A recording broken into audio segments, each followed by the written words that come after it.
Hello.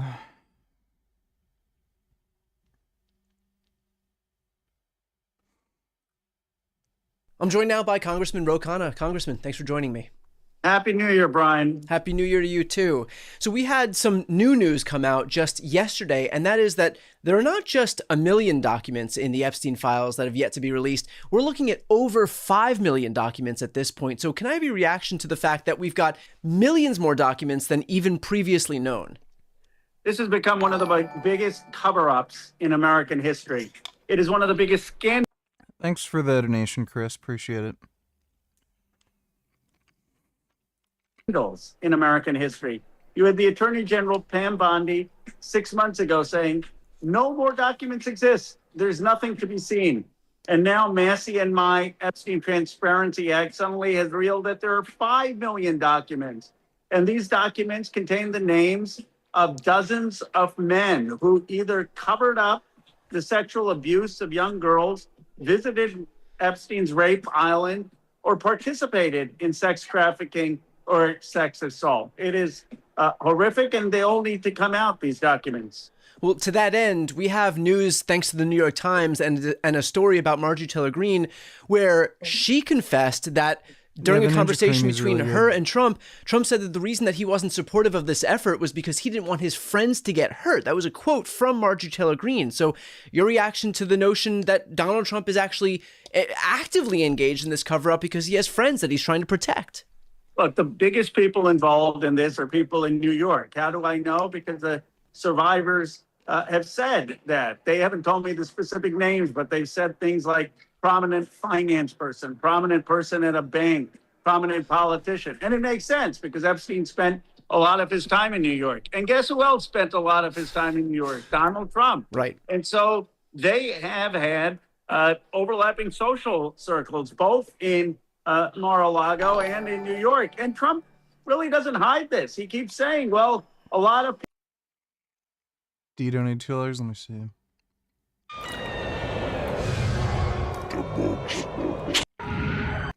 And wanted to bring that club. Lost his one. They think goes to show. Well, that's a terrible video. Thanks for the donation, dude. People are going to get hurt. I don't want people to get hurt. So, you know, he's pretty transparent about it. But the reality is there are statements that the survivors made to the FBI. And in those statements, they name other rich and powerful men who raped them or who visited Epstein's rape island. Those statements need to come out. It's not the quantity of documents, Brian. It is the nature of those documents. My problem isn't the timing. My problem isn't as much that they haven't released everything. My problem is they're not releasing the stuff that matters, that has the names of the powerful men who committed these heinous crimes. You know, there is this notion, thanks to that Marjorie Taylor Greene quote, for example, that he's looking out for other people, but it doesn't really strike me as his character to put himself at risk for others. I mean, this is somebody who will be perfectly content to discard somebody the moment they lose their usefulness. We've seen that play out with Michael Cohen, George Papadopoulos, Gordon Sondland, Kayleigh McEnany, Ronna McDaniel, Rance Priebus, Mike Pence, Lauren Boebert, Marjorie Taylor Greene. This guy will happily discard somebody. Yeah. So given that reality, do you believe him when he says the reason that I don't want to participate in this transparency effort is because I'm looking out for my friends as opposed to him just looking out for himself?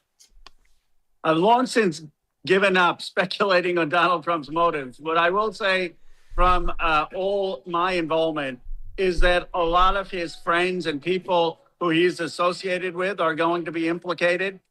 That he has things that are embarrassing, obviously, that continue to leak. And there may be things about Mar-a-Lago, about his ties to Epstein, that he's embarrassed about coming out. And there are, in my view, unanswered questions about who had this kind of influence on Epstein and the government. And Tonight, we continue to follow breaking news. Federal authorities say a mass killing plan was stopped just days before New Year's Eve. Thank you for joining us here at 4 o'clock. I'm Nick Sturdivant. And I'm Jane Monreal. Investigators say an 18-year-old Mint Hill man had been planning an attack for nearly a year in support of ISIS. Tonight, we have team coverage as we follow the latest in the investigation. WCNC Charlotte's Julie Kay is joining us in studio, and Anna King is live from... Looks like a black dude, but probably got sucked into it through like the Muslim Brotherhood or something. Uptown, where federal authorities announced charges for the man today. But we start with Anna. And what are you learning about the serious threat this was?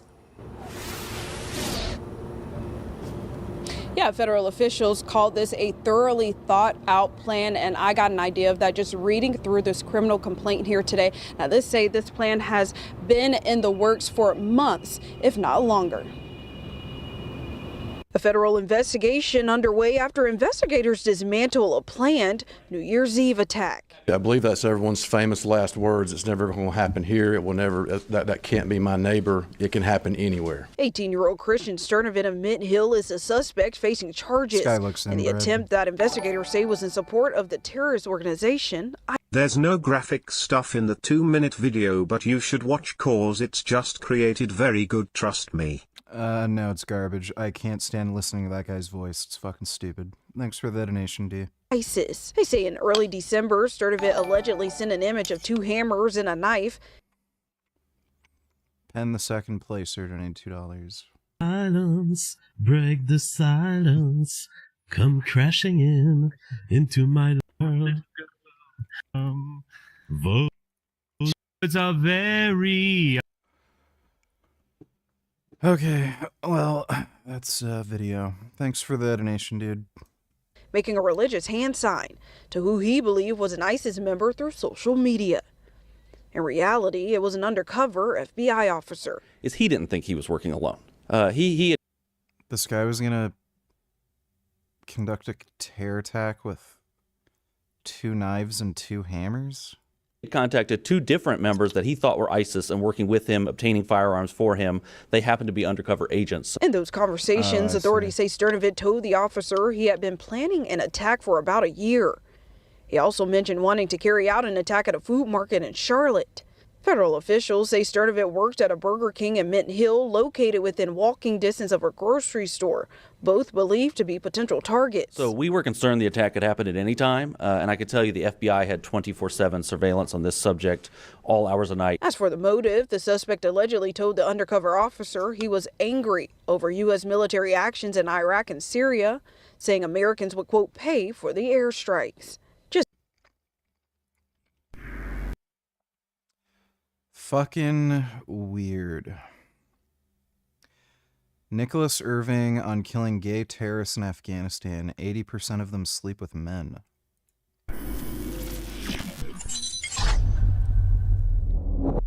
Okay, so it wasn't just the rhetoric that was put into your head by, I guess, your senior officers.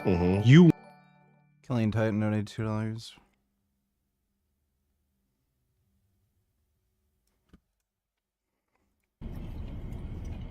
You ready? Blythe. Kill 3 dispatch.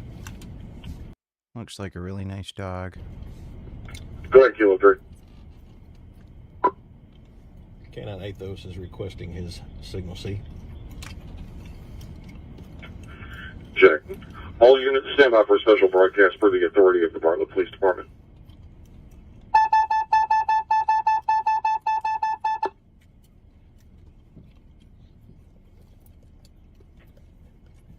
Attention all units. This is the final shift of K9 Athos as he concludes his service with the Bartlett Police Department and begins his retirement. We honor and thank Athos for 6 years of loyal and faithful service to the Bartlett Police Department, his handlers, Officer Aaron Meadows and Officer Casey Knight, and the citizens of the city of Bartlett, Tennessee. On behalf of your family in blue, we extend our deepest gratitude and heartfelt congratulations on a well-earned retirement. That's a good dog. Thanks for the donation, Killing Titan. went over there and you saw some things to say, yo, nah, this everything that they've been telling me about these people rings true. Oh yeah. From how they treat their women to even how they treat, we call them chai boys, like chai tea. We call them chai boys. And how men are for pleasure and only women are for reproduction. Women don't really have a purpose. It's just to reproduce. But when you start to see the little boys with the older men and stuff that they do, then there's this thing that in Afghanistan, it was like Man Love Thursday. And I accidentally walked in a tent. I thought it was like the snack tent where we had like our Gatorade and chips and stuff. I walked into the wrong tent and I seen about 20 plus dudes, like they weren't wrestling. Hold up, maybe I'm not following you here. Man Love Thursday. I want to make. You know, a lot of this does kind of make sense. So they're all gay as hell. Make sure I'm getting this correct, because you will damn near be beheaded. Like, they don't play homosexuality, transsexuality, none of that over there. Yeah, there was a mission out in Afghanistan. We're in a tree line and stuff went down. We're plucking some dudes off. Pause. We're taking down some enemy, coming out the tree line. The Islamic Republic is finished. BTW, did you know that the URGC stands for Islamic Revolutionary Guard Corps, not Islamic Republic? Also, Iran is pronounced with an E, not an I. Mm-hmm. If Iran shots and violently kills peaceful protesters, which is their custom, United States of America will come to their rescue. Well, yeah, it looks like they're going to assist with the overthrow of the government. It's not really about protecting protesters. It's about assisting with the overthrow of the government. So yeah, they're done. And yeah, I know that about the IRGC. Thanks for the donation, G. Appreciate it. Butt naked. And in the tree line, we were pulling dudes. We had to pull guys out of each other. And they had makeshift condoms on of like saran wrap and a bow tie of like yarn at the base of it. And we had to pull some dudes apart out of each other. Hold on. Yeah. You saw this with your own eyes? Touch the body.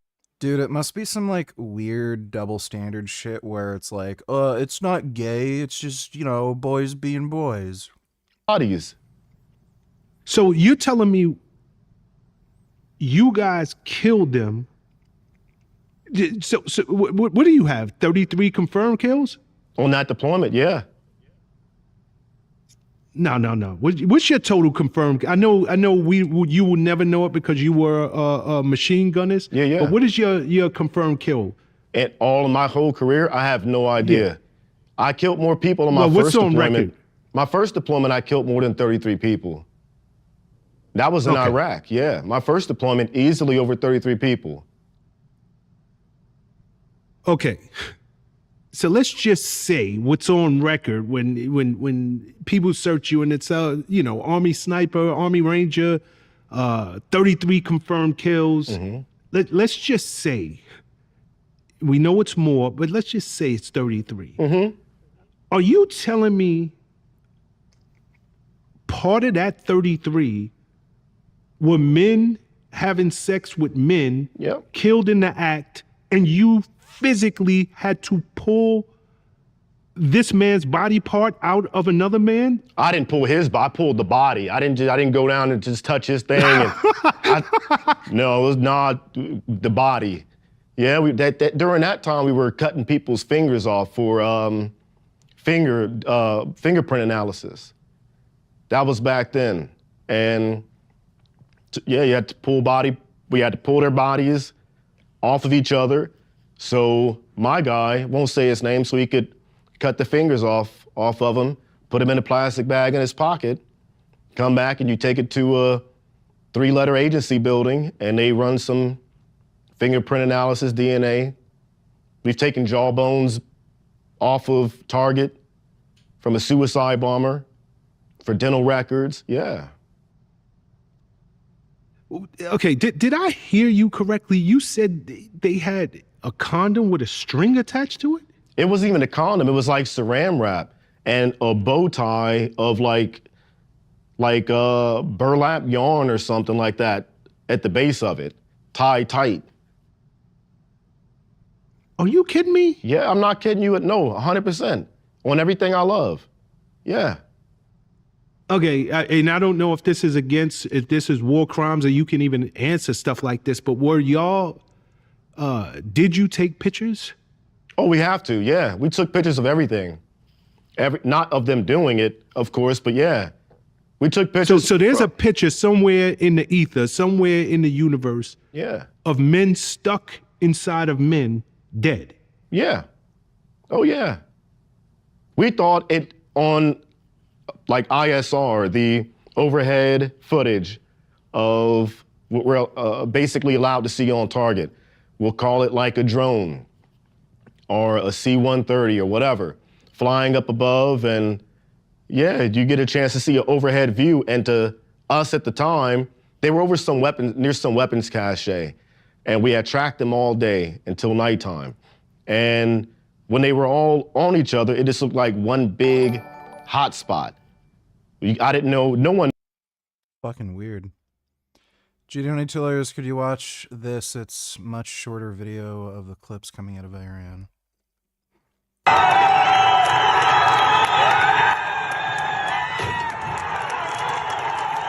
Wow. Arak, Lordagan, Marvadasht, and Delfan as workers, shop owners, students. Now, the next video we are going to watch is of the Iranian people chanting for the return of their king. No chants against the West, no chants against Israel, just a chant for their freedom. Let's watch.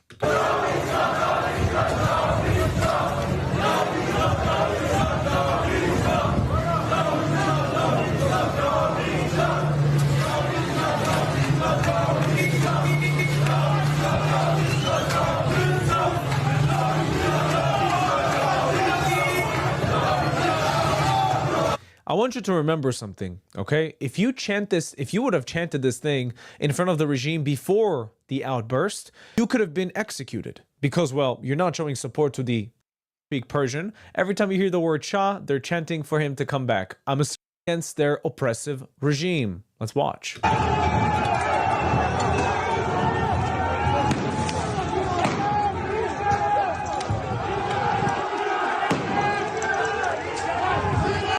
Republic of Iran police guy, I think somebody threw a Molotov cocktail at him and he just lit on fire for a few seconds. Let's watch.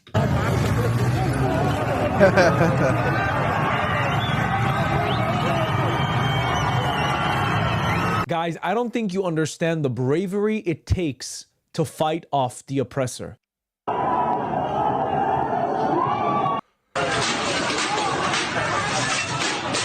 Iranian people. Yeah, it looks like the Iranian regime's cooked. Trump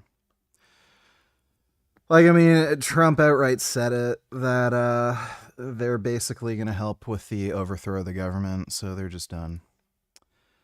Which is nice. About time. Thanks for the donation, G. I knew it was like, that's a bunch of dudes doing it. No, just like a ball of a hot spot. They start going for the weapons caches and shooting at us, and it went down. But before, just for my own clarity and for the viewers' clarity, isn't homosexuality frowned on?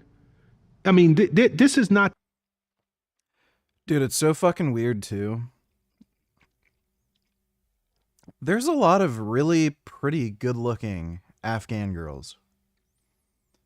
And they'd rather fuck like gross, hairy, stinky Afghan dudes. Like, what the fuck? So weird. The United States, where there are organizations leading the fight for equality. I was always under the assumption that over in Afghanistan and over in the Middle East, that was it wasn't even tolerated. We see the way they treat their women.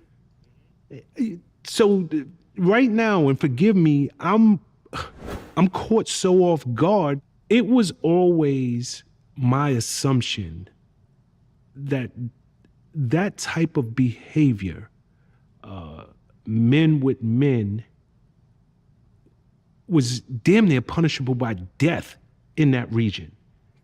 You might be thinking think of like that you're saying, hey, another country in the Middle East. I know some countries it are was like a that. full-on but orgy. Afghanistan, it was 100% like, yeah, Afghanistan was different. Like you see it every day. Little boys with older men with older men. Yeah, you see it every day. I don't think like it just might have been other countries that. Maybe that's why they want to lock women inside their homes so they can just go out and have gay sex all they want. Really weird. Wonder why there's so many gay dudes in Afghanistan. Don't tolerate homosexuality, but Afghanistan, you see it every single day. It was like one of the most in your face, every day you saw it, some form of it, every single day. I never knew that, Nick. Yeah. I never knew it. Yep. Man Love Thursday. They would like have a big mass orgy every Thursday. Clockwork. I can't speak for the larger group of Americans in the audience, but I think that that's going to catch so many people off guard. Any guys who went to Afghanistan know exactly what I'm talking about. Yeah, it's nasty. Wow. Yeah. Okay, and are these the same guys that we see fighting on the front line? Oh yeah, the same ones. Are you serious? The same ones, yeah. Oh yeah. Like we used to work with the Afghans towards like the end of my career, the Afghan army, and they would live on our compound. And you're told from the get-go, hey, this is what they do. This is what they do. And they go out, they fight with us, and the guys that you are fighting, like 80% of them are probably not even in the closet. That's what they believe in. That's their pleasure. Pleasure is like other men. If you want to have a baby, that's the only time you can use a female. Okay, whoa. These are not men in the closet. These are not men who are bisexual. I mean, obviously they're bisexual because they want to reproduce. Yeah. But you're saying that these guys that we see with the turbans and holding those AKs and they're right there on the front line, the majority of them are just straight homosexual? Oh, there's nasty. I'm not saying if that's what you want to do, fine. But from what I've seen, it's not what I dip in. No. Nick, every time you come onto the show, I learn something new. Every single time we get to speaking about your time overseas.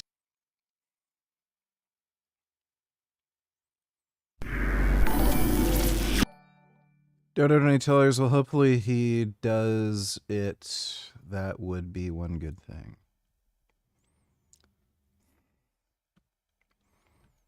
Years.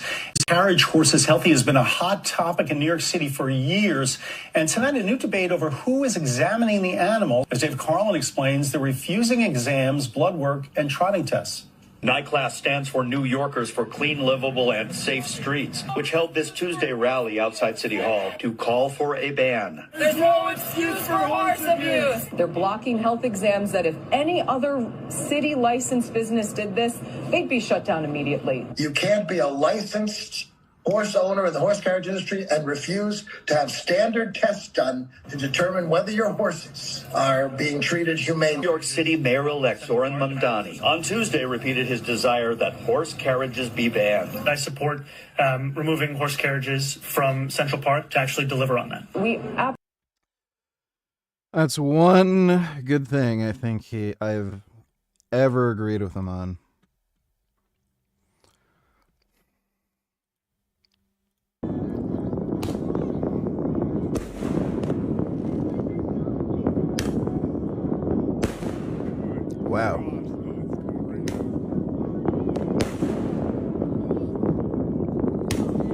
Jeez. Well, there's going to be some burning buildings. Just doesn't learn if he were smart, he would fund moderate Democrats.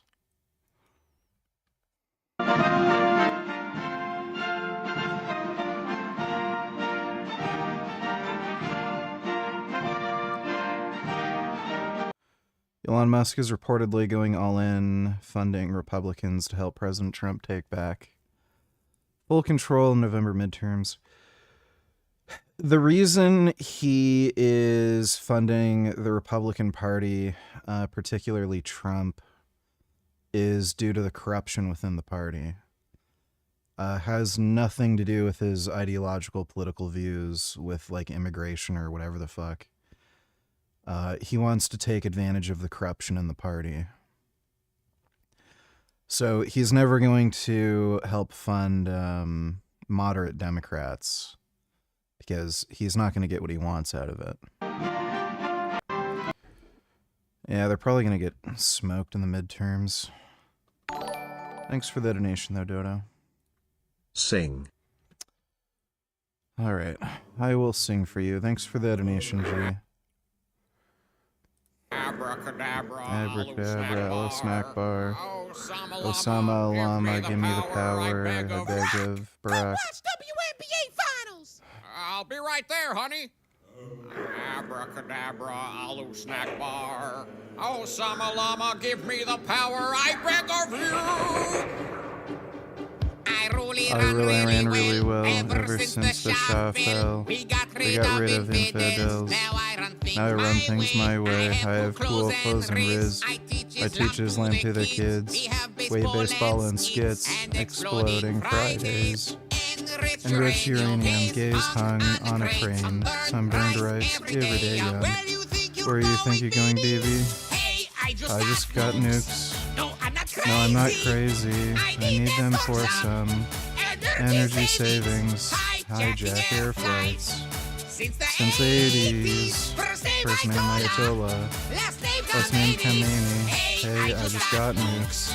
Israel is blazing. Let's bomb the Congo.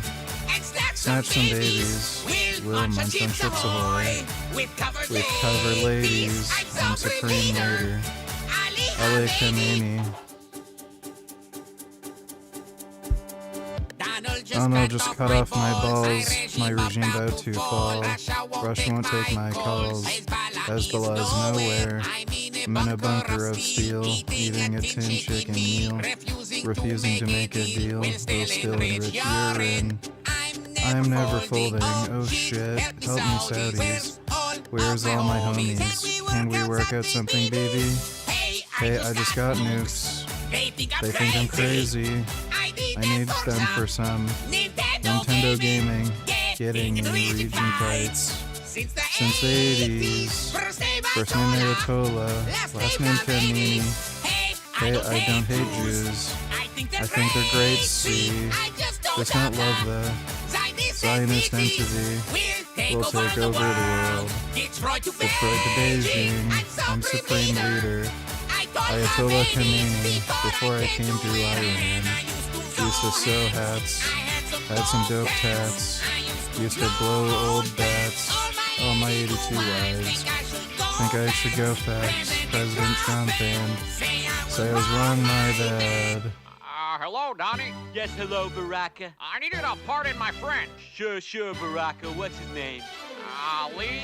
I know I look like Martin Scorsese. I like his movies. He's not a J.E. Hey, I just got nukes. Israel is blazing. Let's bomb Chicago. And snatch some ladies. I never had a choice. They always blame me. I'm supreme leader. LA Khamenei. Before I came to Iran. Lived in Colfax. With Adam Caroll's dad, I used to bone old men. All my beautiful life, I try to throw facts. I don't want to hold back. Now get my toe tag.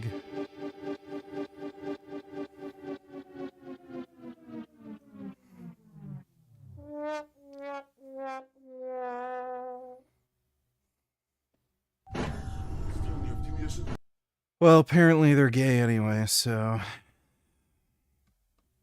it's not like it would make a difference to them. Thanks for the donation, G.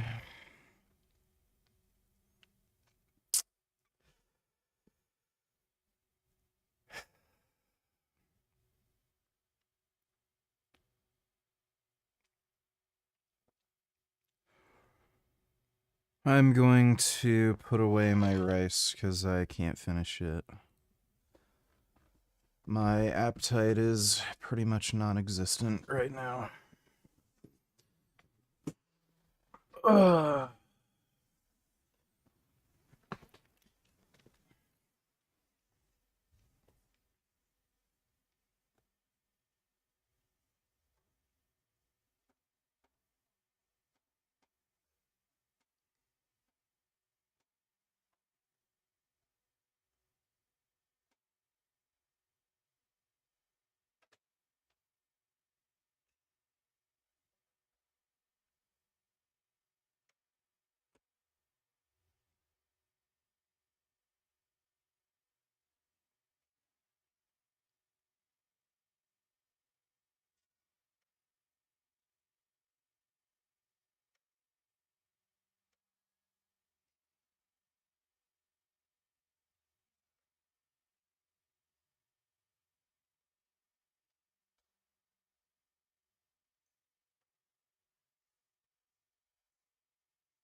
I remember back in 2023 you cursed me out for simply asking you about the context behind you getting pissed when someone brings up the spiky fruit guy.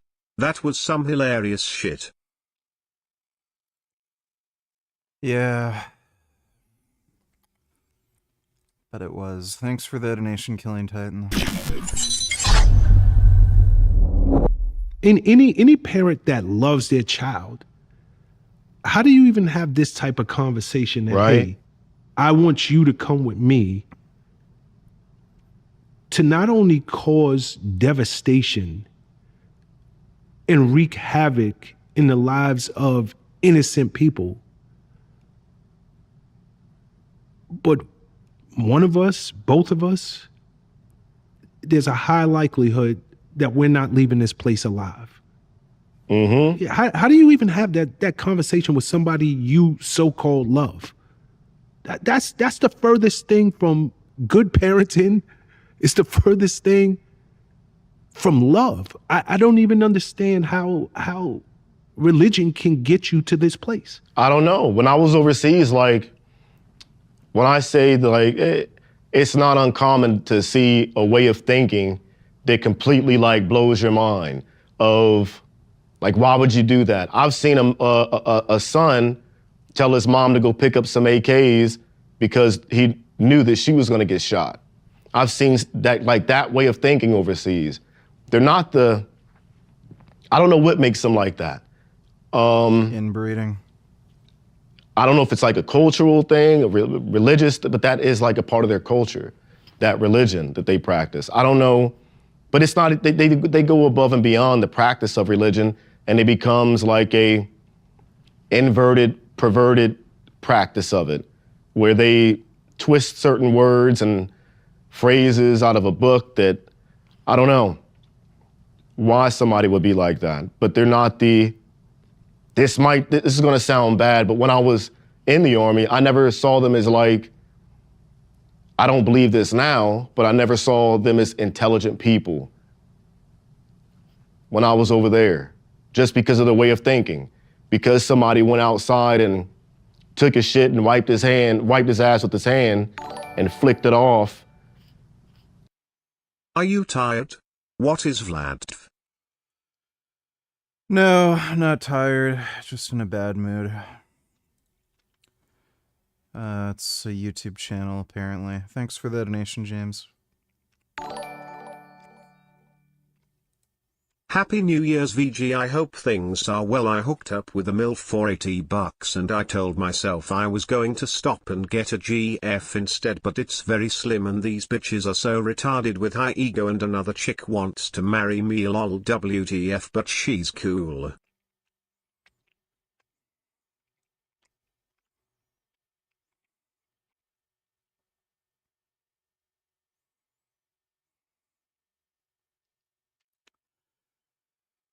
Don't even bother with women, dude.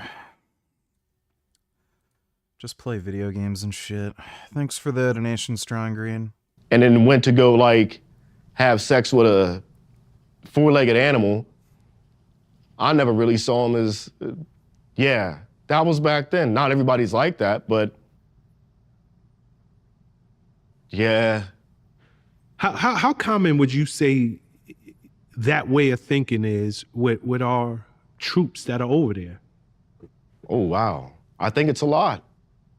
I think that when I was over there, and I'm pretty sure nothing has changed, but if they wanted to go kill Americans, that's what they're gonna go do. And they would bring your son along to come fight. It's like, come to work with your dad day, you know? And you could kill a father and his son in the same night. It happens all the time. It happens a lot. Okay, so specific to you in the way that you thought about the enemy at that time, would you say most of our troops are going over there and thinking that these are unintelligent people? Yeah. They get what they get. Well, yeah, they're dumb motherfuckers. Yeah, oh yeah. You kind of have to think that way in order to do your job. You have to think that way. The minute you think of them as people or equal to you, that may cause you to like hesitate for a split second. You might see yourself having empathy for a split second, and you forget that these people you're going up against, they don't think the way that you do. They don't have empathy the way that you do. And they'll kill you and behead you and chop your head off in a heartbeat. So you can't look at your enemy as people. Can't allow yourself to do it. It'll tear you up big time. You wait till you get out and the war is over, or your war is over, and then you let it eat you up. Then you ask yourself questions, but not while you're over there. Okay, so prior to you going over there, and I'm talking about... Have you noticed every time a girl cheats on her man, she makes him out to be the bad guy and tries to make him feel bad? She cries, etc. But when a guy cheats on a girl, they don't do that. Yeah, it's because women are manipulative and have absolutely no accountability, so they do that. Thanks for the donation, 21st. About before you enlisted. Did you think this way about the enemy? No, I didn't know.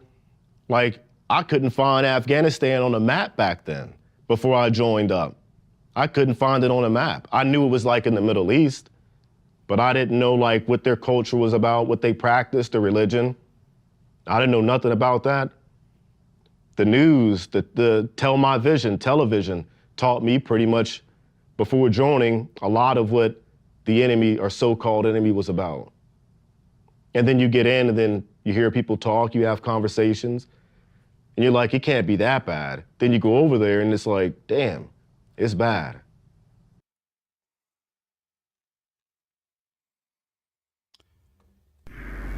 Yeah, they're fucking monkeys. Hitler mentioned if the Germans had been converted to Mohammedanism, that cult which glorifies the bold warrior alone, then the Germanic races would have conquered the world. Does he imply Islamism is an aggressive religion? What are her thoughts? Well, yeah, obviously.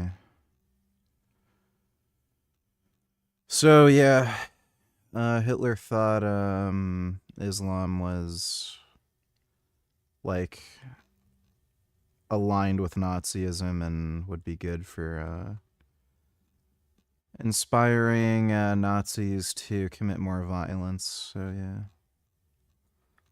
Thanks for the donation, Luigi.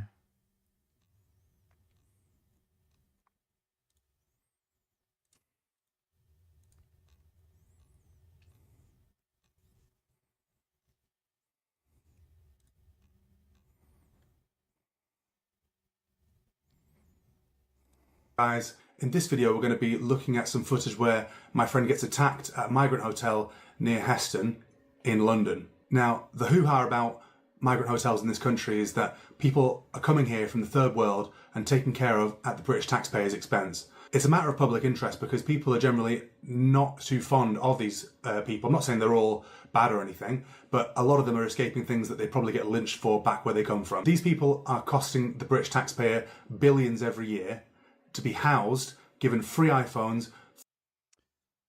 What is the like motivation behind the government doing this? Like, I just don't get it. They've essentially completely and utterly destroyed the NHS by underfunding it for so long too. The NHS is completely and utterly non-functional at this point. If you get a cancer diagnosis in the UK, you're something like 5 times more likely to die than if you live in the US. So even though the US healthcare system's fucked, at least you'll live.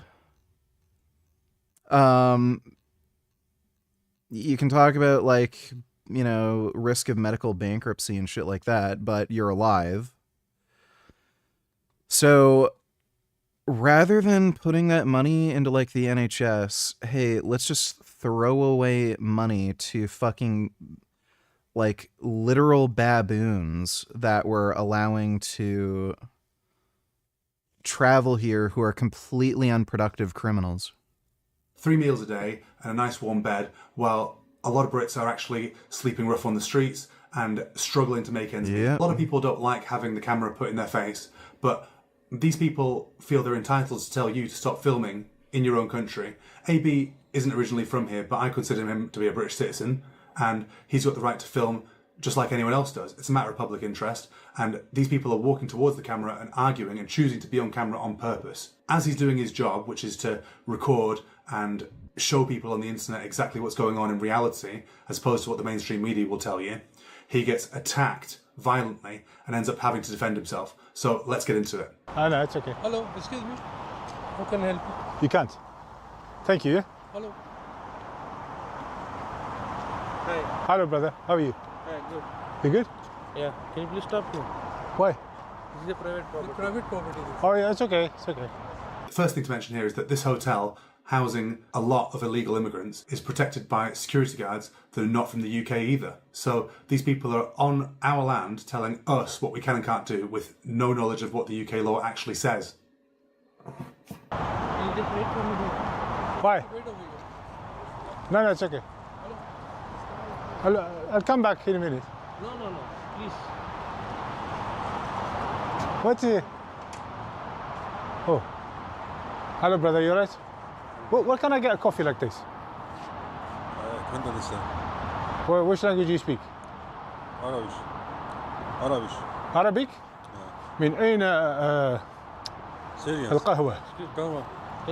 This guy has got a completely friendly demeanour about him and has nothing to hide, and so walks up to the camera and just, while calmly enjoying a coffee, says that, oh, yeah, I can get you a coffee in there if you want, or can I have a coffee please? And he's surprised to learn that AB can actually speak Arabic. It's you. Can you go inside? No, you speak English now? Later. Can you get me a coffee or what? Thank you. No. Oh, he's inviting me in. Thank you. Oh, he's rude, huh? Hey, I speak his language. Come on. If AB was to go onto the inside of the premises and force his way in, that would be considered burglary in the UK, and he'd be well within his rights to be prosecuted for such an offence. However, trespass in the UK is a civil matter, not a criminal one. All these security guards can really do is politely ask him to leave the venue, but in reality, he's broken no law because he's not gone inside the place. It's not burglary, it's trespass, which is a civil matter, and if there's public access, I'm not sure if it's even trespass, really, so... Let's go. He invited me in. Well, there's criminal trespass. Trespassing's usually a civil issue. But yeah, hotels are kind of open to the public, so where did they find these fucktards to do this job who barely even speak English? Come on. It's okay, buddy. Relax. Why? He's inviting me in. It's okay. Nothing. We are saying nothing. Like, by the way, it's so hard to get a job in the UK right now. It's kind of funny that you see security getting hired when they're clearly not from the UK. They barely speak any fucking English. Like, corporations are just hiring these people because it's dirt cheap labor. They can pay them peanuts. Yeah, but I'm talking to him. In the UK, in today's day and age, the job centre puts people through SIA door supervisor courses at no expense, and people who have just arrived here or are not from this country are occupying positions that could be held by... Yeah. Brother, can you get me coffee? Okay, let's fast Yeah, they've been doing that here in Canada too. forward it now. Hey, what's this?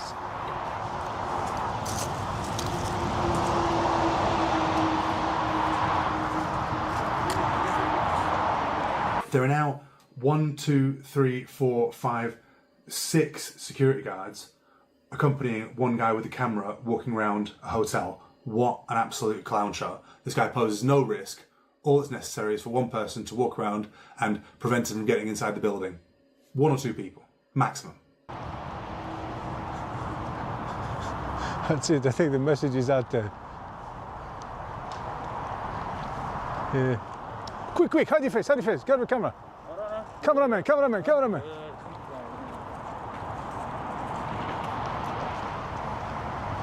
Hello, brother.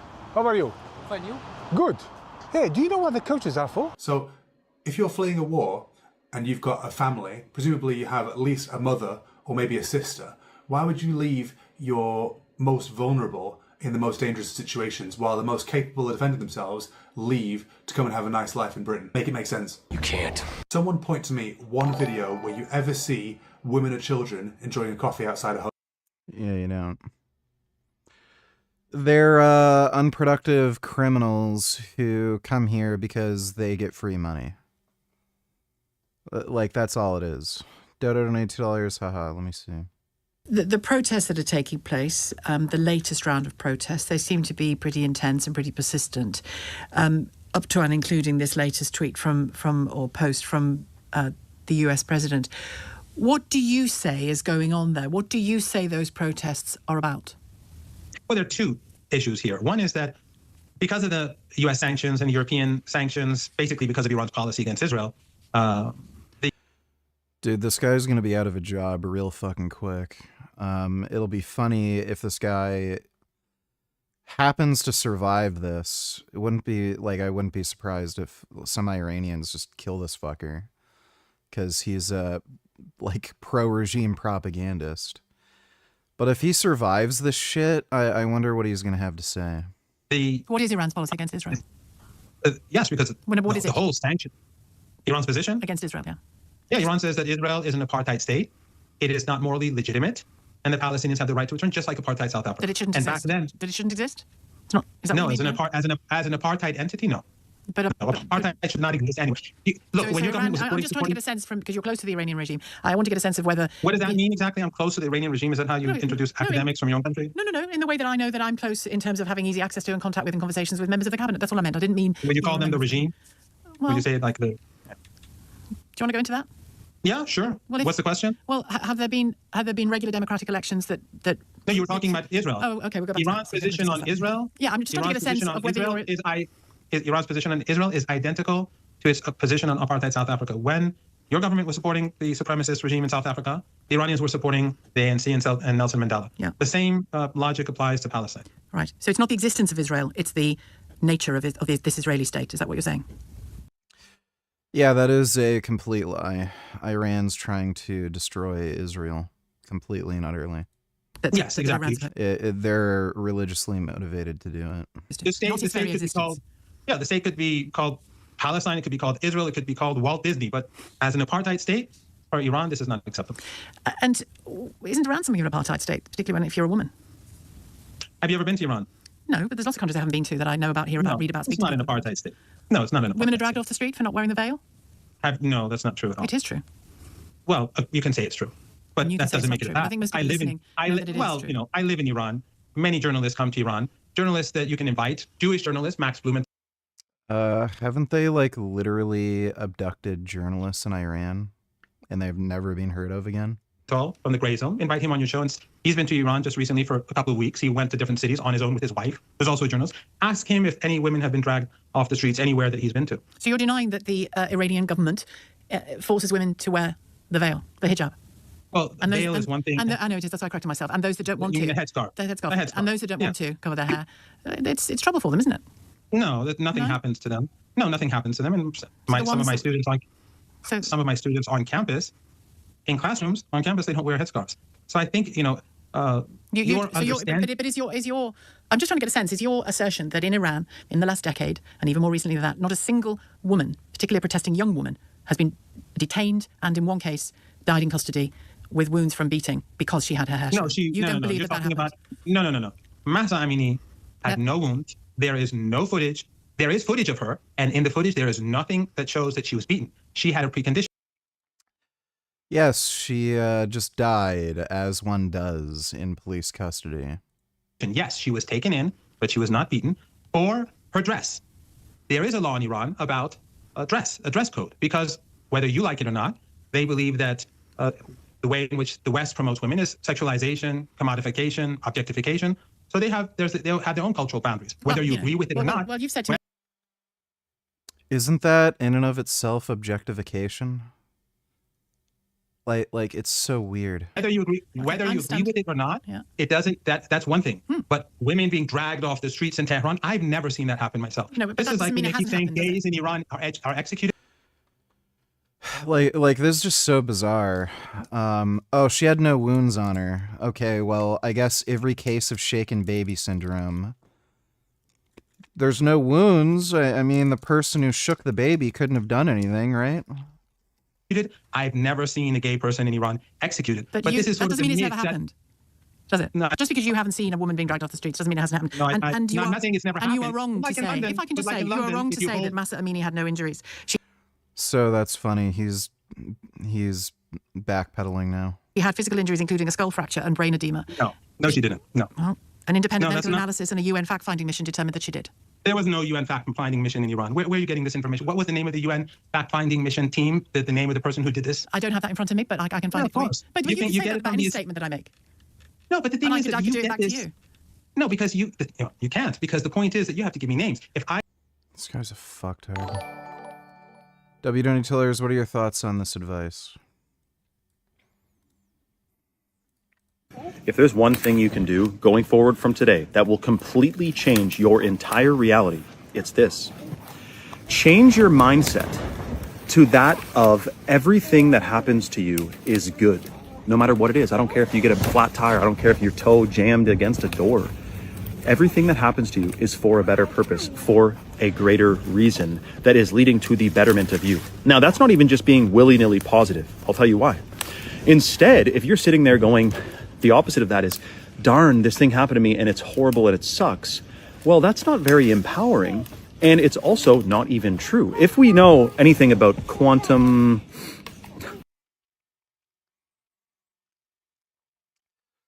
That's just fucking stupid. The right way to think about things is that stuff just happens. Some of it's out of your control, some of it's in your control. And all you really need to focus on are the things that are in your control. and do whatever you can to change your circumstances the way you want them to be changed, but that's just fucking stupid. You can always have a glass half full mindset, but the idea that you can think of anything that happens to you as a good thing is just fucking stupid.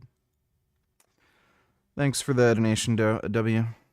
I say in the UK, people are being arrested for saying no to genocide, for having a billboard in their hands, no to genocide. They're being arrested for that. I have to show footage of it happening.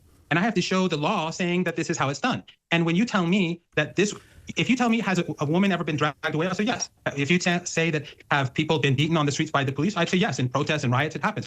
Well, if you tell me innocent people have died in Iran, imprisoned, I'd say probably yes. Well, you know, it's interesting. But when you tell, and I would say the same about your country as well. And I would say the same about your country. But in your country and in the West, the caricature Well, the difference is you have rights in the U.S. of Iran is very far from reality. And the reason is because of but your country's hatred for Iran, which has been ongoing for 45 years. If Iran was so deeply despised, then it should have collapsed by now, so long ago. But when you say, then your government and your media is like, couldn't you say that about North Korea? Like, what the fuck? This guy has to dig deep for the stupid excuses. concerned about human rights in Iran, Yeah. where you support Israel, not you, I mean your government, you support Israel, you help Israel in Gaza, you have the flights We that go support the rights overhead. of Iranians as well. We support the rights of Iranians. No, you don't. You actually are a country that tries to harm Iranians because you impose sanctions on ordinary Iranians. The maximum pressure sanctions. Do you think the maximum pressure sanctions hurt a government minister? You know the They're reasons. intended You know the to reasons make for that. ordinary people suffer. You might not like it, but you know the reasons for that. I mean, can I just come back to you on one thing? What are the reasons? Because since I don't like it, you should tell me. What are the reasons for the sanctions? The reasons include the proxy terrorist activity that's been, I would argue, I'm sure you are going to disagree with me, but the proxy terrorist activity that Iran has been involved in for decades What are these now. who are Hezbollah, these terrorists? Hamas, others arming Hezbollah Syria. So Hezbollah you consider as a terrorist organization, right? In part. They literally are just a terrorist organization. They have no political legitimacy whatsoever. No, in part? Yeah. What does that mean? Well, Is it a as well, terrorist yeah. organization? In part. Is it a terrorist In the same way that organization the or not? Republican movement in Northern Ireland was in part No, it's the same way terroristic that and your in part government is a political. terrorist organization. They're not in part a terrorist organization. They just are a terrorist organization. The only reason that they have like some sort of actual representation in Lebanon's like parliament or whatever the fuck they call it. But the way they did that was by like literally killing people. Like they act as the mafia. So they have enough weapons and fighters and enough people to threaten and intimidate politicians. Like that's how they got in. Part. Your government is a terrorist organization. your view? That doesn't make sense. Is that your Either view? you're a terrorist or you're not. No, organizations can be partly terroristic and partly political. You know that. Just for your information, Hezbollah was created out of the Israeli invasion of Lebanon. Nope. They existed before the Israeli invasion of Lebanon, and the only reason they invaded Lebanon was because the PLO fled to southern Lebanon and were lobbing rockets into Israel. Israel did not invade Lebanon to take over Lebanon. They were only going after the fucking PLO. So he's just lying about this. This is completely ahistorical. It was a creation of the occupation, just like the ANC. And by the way, Lebanon has its own military, and they actually get military funding from the United States. You could look at Lebanese military bases. They have a lot of American equipment. So they have American light armored vehicles like Humvees. They have American machine guns. I'm sure they have a bunch of other American equipment too. Why in the fuck would Hezbollah have to be there? Like it's... again, Israel was never attacking Lebanon. They were attacking the PLO, which were stationed in southern Lebanon. And they were launching rockets from southern Lebanon. ANC was a terrorist organization, and Nelson Mandela was a terrorist according to your government standards at the time. Hezbollah was created when the Israelis invaded Lebanon. But you do know, sure. No, they were not created when they invaded Lebanon. As an academic, that organizations can be terroristic and political and have wings which are both, and social as well. The Republican movement in Ireland certainly did. So you're saying that the political wing of Hezbollah is not a terrorist organization? Check the comments off the video. Unfortunately, there are a lot of Morandi cocksuckers out there. This is the only thing the urge deserve.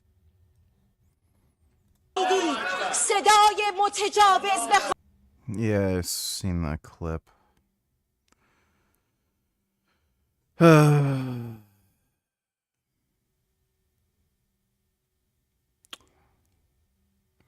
Must have been a big pager.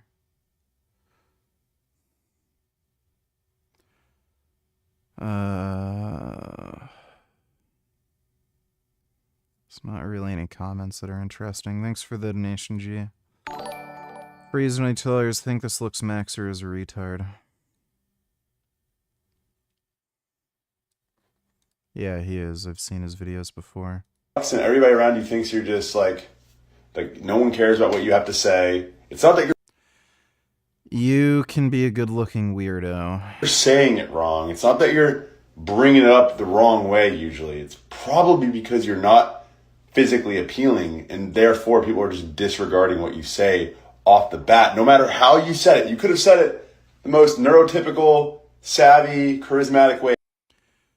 No, you can be a good-looking weirdo. Look, if Henry Cavill went up to a group of women and said a bunch of weird, unhinged shit, like, do any of you like getting raped?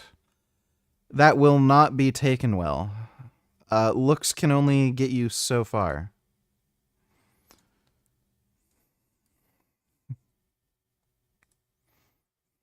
T3 mogging right now. You know what that is? T3 mogging. So you know your like thyroid, right? How it regulates your temperature.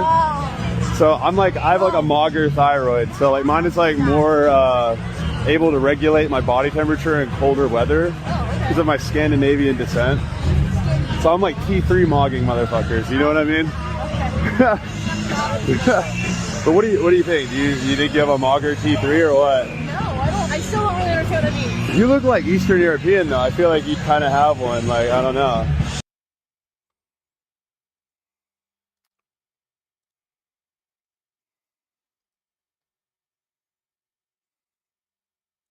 Finished constructing this bed frame and I'm NT maxing my room. I measured it to be the most optimal height for my pelvic region to ensure the best possible for performance and completing the hinge pipeline. So yeah, I'm very excited with how it's going. So just Okay, thanks for the donation, Freeze. And check the comments off the Mirandy video you're watching.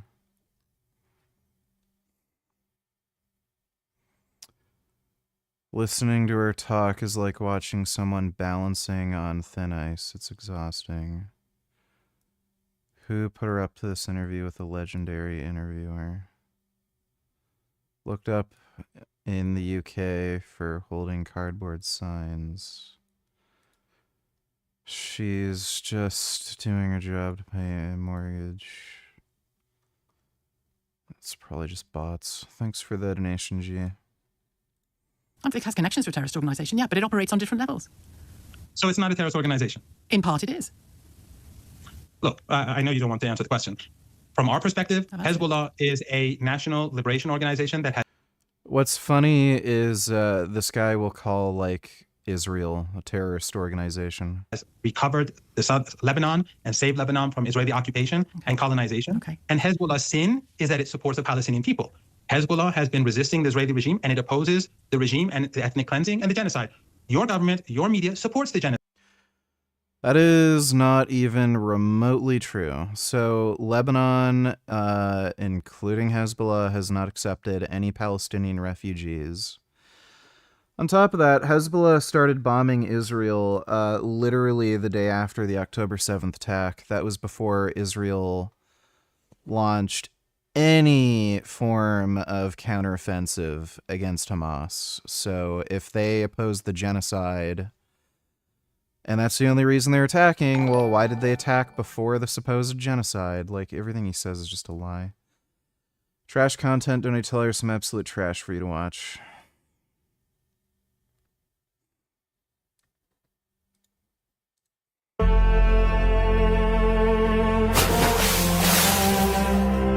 You die, bitch.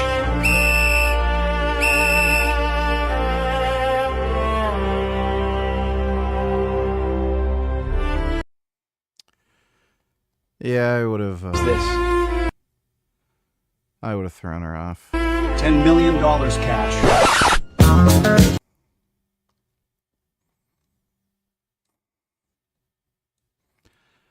That chick was not pretty enough to die for. Now, this position typically pays a large salary. Most people that work here... Large salary.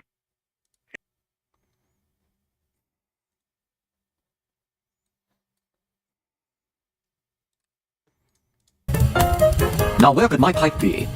Garfield!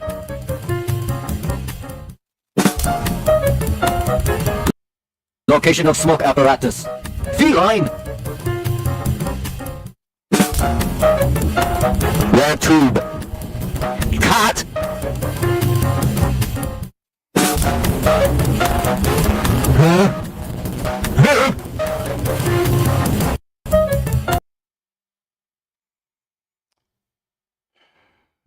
Thanks for that.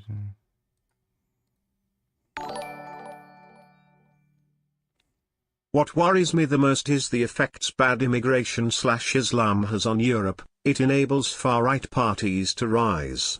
And that's not good given the history here. Now AfD, Germany, or Vox, Spain, parties become the new normal. Not good. Well, yeah, they're only creating more political division and instability because they're fucktards. It's what they do. Thanks for the donation, Luigi. Freeze donate $2. Mike is a literal retard.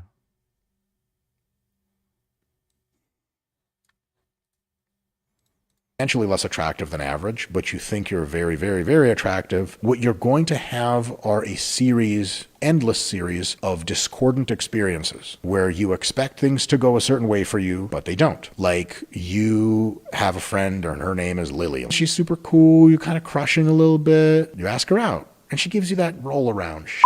You know, like, oh my God, you're so sweet. It's like a super busy week at work. And just continues, right? You never get the date. You're going to have a lot of that if you're not so good looking. Because romance is based, at least in a very fundamental way at first, on an entry barrier of the physical. Even the sociological notion of love at first sight. How in the hell can that be not involving appearance if it's literally at only sight? So for appearance-wise, I think it could be important for adults to kind of know what they look like, know how the people they're interested I don't know why he feels he needs to say any of that. Thanks for the donation, Freeze. Thanks for the donation, Chris. Appreciate it.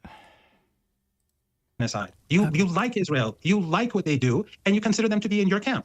Obviously, we have huge differences. Because Hezbollah has not carried out mass slaughter, and Israel has. And yes, they have. They massacred Christians. The reason why Islam is the majority religion in Lebanon is because they mass murdered Christians. Our government supports despots, countries that have zero elections, but they're not regimes. But Hezbollah did carry out mass firing of missiles into Israel as well, just to report a fact back at you. Israel invaded Lebanon multiple times. It took Beirut, and Israel bombs intentionally apartment blocks in Lebanon. Just today, it destroyed of houses in southern Lebanon. Almost every day it carries out assassinations. I'm just making the point that the fire is in one direction. You're proving a point. You're proving a point that the Israeli regime, which carries out murder and slaughter, is normal, and it is not a terrorist organization. But Hezbollah, when it responds with far less fire capability, and they didn't respond to anything. They just fired rockets after October 7th. Without killing all these civilians, as the Israelis do, they're the terrorists. Okay. Or partially terrorists. And that standard of yours, and it's not just you, it's your country, it's your government, it's the entire Western political establishment, is the problem. It is the problem in our region. Because you are choosing despots and you are choosing regimes that carry out ethnic cleansing as your allies because they serve your interests. If I can speak, you say that is the problem. Iran has agency. It's making some of its own choices. Some of its people are currently protesting very vocally about the conditions they find themselves in, which I know some of which is related to sanctions. The women 2 years ago, many women were protesting about the conditions they find themselves in. However you characterize it, I will characterize it differently if I may, and I will equally characterize it. I didn't characterize it. I didn't say anything. You asked me a specific question about an individual. Did women protest 4 years ago or 3.5 years ago? They did. Yes, many did. Yeah. Did students protest? Yes, many did. Did people protest 3-4 days ago on the streets in Tehran? Yes, people did. But the rioters, they're a different group of people. What should the Iranian government's response to, or what will, in your view, the Iranian government's response to the protests and what they're calling for and complaining about, what will it be? What's it likely to be, in your view? Roxana, on the first day of protests, they were peaceful. Was anyone arrested? Did the police attack anyone on day one? That's when the protests were bigger, actually, in Tehran, right? Now we have small riots here and there where they attack the police, they shoot at the police, they throw Molotov cocktails, and so the police responds. But on day one, there was no violence. So for your... And the government, because the government recognized their protests as legitimate. So for you, the Donald Trump the question for me is, the question for me is that in your country, if there are protests in Iran, you don't see this as a normal process in civil society. You see it as the regime, as you like to call it, the regime on the verge. Protest is normal. I haven't said it's not normal at all. But in your country, if there are protests and we see police officers hammering people, we question all the time. But that's a part of the process. But here in Iran, hang on, I'm going to insist on speaking here because I live here. You've said that to me a few times in this interview. I live here. I'm telling you that in this country, we frequently ask questions about how protests are policed and decisions that are made by government in response to protests. It is a very active. It is a very yes, but I'm just reminding you because you made the comparison between the two countries that here it is very normal for those protests A to happen, B to be policed, questions to be asked about how they're policed, and questions to be asked about what political decisions are being made around them. It has been a very live conversation in this country for many, many decades. I must hotel with an iPhone 17 Pro Max. You never do it. All you see is military-age fighting men, potentially, who have committed crimes in their own country, lingering, doing nothing all day. What could this skinny guy smoking a spliff outside a hotel, wearing Ralph Lauren...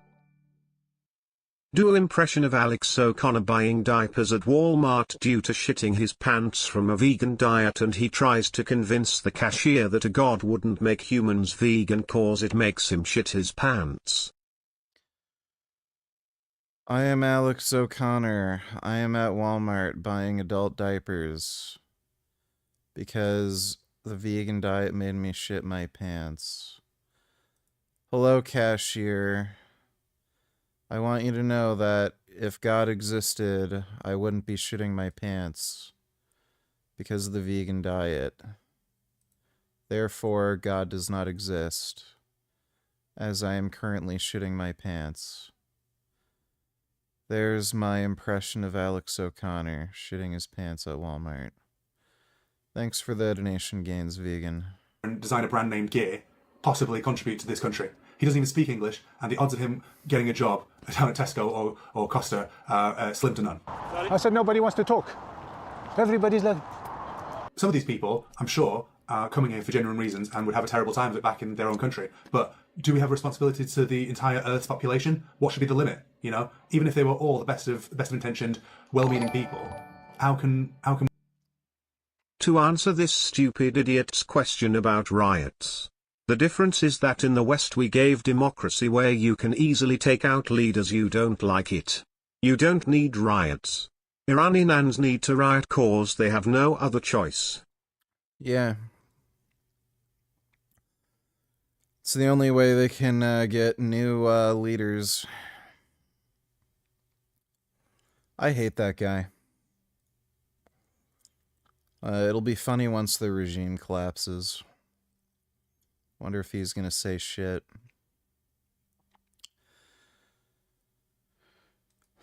Thanks for the donation, G. Appreciate it.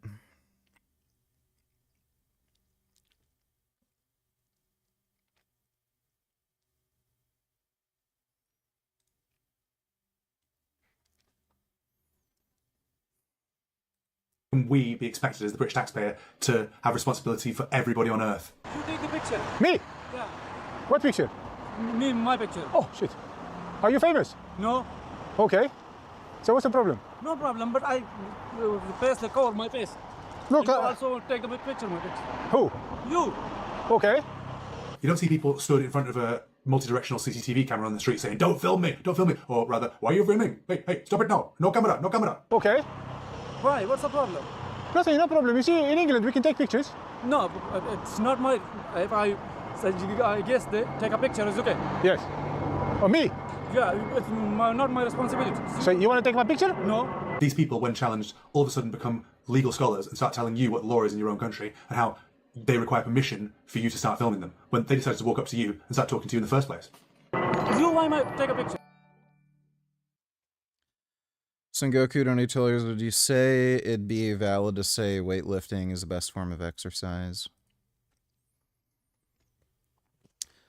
If you had to choose only one form of exercise, it'd probably give you the best overall benefit. Since it's by far the best physical activity to slow down aging, maintain muscle mass, bone density, also has cardiovascular benefits as well. Well, yeah, I mean, if you do rigorous weight training, you are going to get, like, improvements to aerobic capacity. But, like, the biggest issue with aging is loss in muscle mass and bone density, and also age-related cognitive decline, which weight training does prevent and reverse. So, yeah, if you only had to choose one form of exercise, weight training would be the best. Thanks for the donation, though, Son Goku. Rage bait donators want to kill each and every one of these fuckers.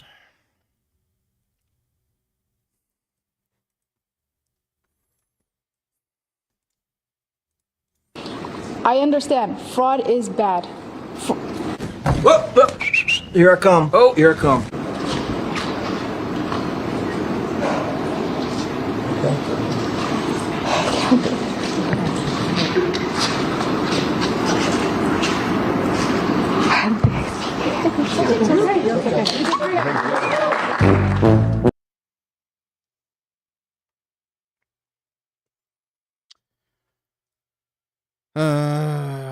Yeah.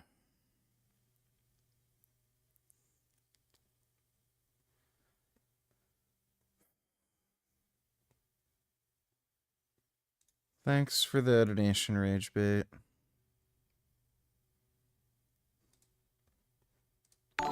Maybe, yes. Why? Freeze donators, is this a good strategy for the vegan movement?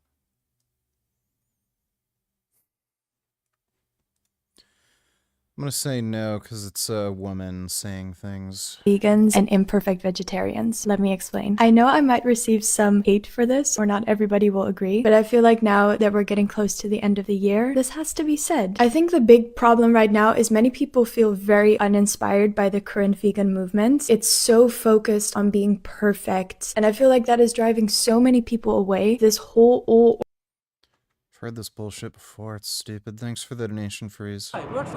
Because what it is, in England, you know... Yeah, I know in England. All right. In England, you can take any picture you like. No. Okay? No. Yes? It's not possible. It's not possible? No, England, you can't take picture. I don't know where you're from, buddy, but here in England, you can't take picture. I got the police on you now. Where the fuck do these people get off? Like, my god. If you give me a suggestion, Like, imagine if you go to China and you're like,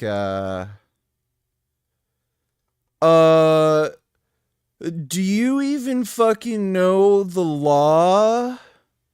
You can't just, like, arrest me and take my phone. Like it's just fucking retarded.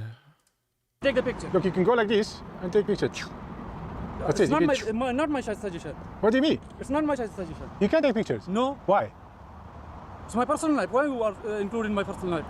It's not your personal life. It's my personal life. Which country you come from? I'm here. No, which country you come from? What Just to tell you there's a difference. What you want? Me? Yeah. Nothing. You call me. You say, come. And you say, why you take pictures? And I'm telling you, in England, we can take any picture we like. Be careful. Don't everybody. Dude, there's CCTV cameras fucking all over the place in the UK. I don't know where the fuck they think they have the idea that you can't take video or photos of somebody in public. Everybody in, out, you take a picture. If you want. No, I didn't want. No. If you want to take it, you can take it. I'm not a suggestion with you why you are taking my picture. What's Why? the problem with you? You take a picture yourself. No, but... Your family and you, everything is okay. No. But you take my picture, it's not okay. You can take anything. No anything. You see, this is England. You're a tourist. I know this is England. You say you're a tourist, yeah? Yeah, I'm a tourist. Okay, if you're a tourist, yeah. You don't know the laws in England. I do. Why? Because I'm not a tourist. I live here. You not give me a visa. Me? Immigrant, give me a visa. No, I'm not saying that. You not give me a visa. No, I didn't give you a visa. It's my right. Very correct. But I know the laws in England more than you. Because why? You're a tourist. So, and I'm telling you. My question, why take my picture? I also cover my face and you also take my picture. Right. What's the problem with you? No problem. I'll tell you the answer. The answer is because I can. Do you understand? Because I can. Now, you may not like that he can, but he can. If you've got a problem, petition your local MP, get involved in politics, and change the law to make cameras illegal. Or shut up. The picture is not legal. It is legal. Not legal. I know the laws. If I give the permission, that's okay. It's legal. If not, I have the permission, that's not legal. So I need permission from you before I take it? Yeah. If I give the permission, you take the picture. But you're not give the permission, you take no. But you're a tourist. The picture. You can set the rules. I am a tourist. Everything. But why you take the picture? You have to ask for a picture. I don't have to ask. Why should I? These fucking foreigners who don't even live here are like telling him the law. Why didn't you take a picture? Like, I should just go to the UK, rent a car, and drive on the right side of the road, and then when the police stop me, saying, buddy, you're driving on the wrong side of the road. What are you, fucking stupid? Like... From him. Why? Yeah. What do you mean, why? Why you take picture from him? So this guy has looked to his fellow migrant.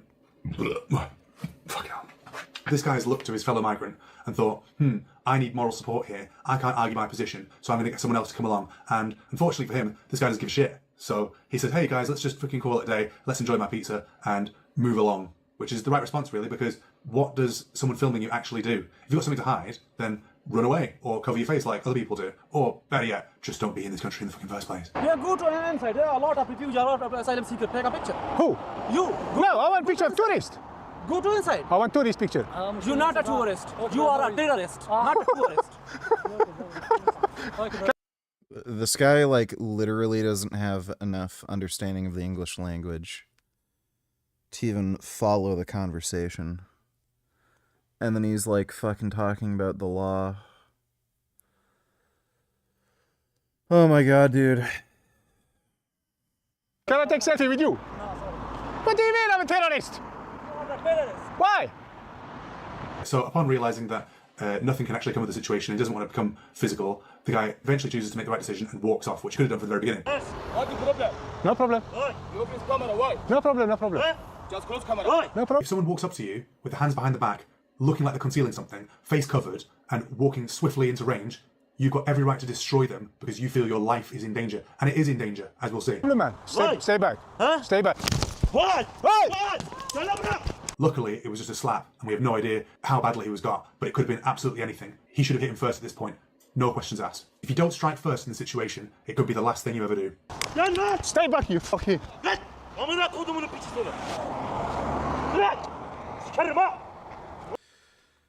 Yeah, that's cultural enrichment for you.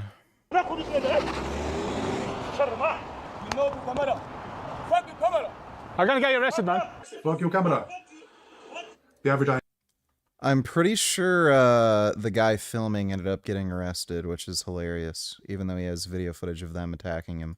IQ in the Middle East is 85. I'm gonna get you arrested.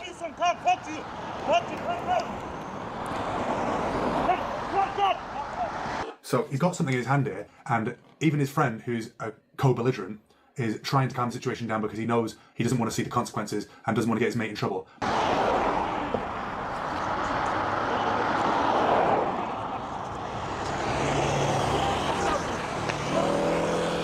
These people are psyching themselves up to do something even worse in the immediate future. That's why they're throwing things and shouting. If someone's really committed to doing you harm, then they're just going to run up on you and do it. But if you give people the opportunity to wind themselves up to that point, they're even more likely to do so. So it would have been even better, really, to run away at this point. But like I say, he's got to film these people. And if he didn't film these people, you wouldn't see the reality of what they're really like. You gotta get arrested, man. Can you call the cops? These people know that they can retreat inside the hotel and there's a million people that look just like them they can put the blame on. When the police turn up, they're going to be useless and nothing's really going to come of it. You could run away, but these people also have legs and they can run after you. So if you're forced to fight back, it's best to be trained in advance and thought about it in advance, get involved in some sort of combat sport and be prepared to do the absolute maximum to save your own life.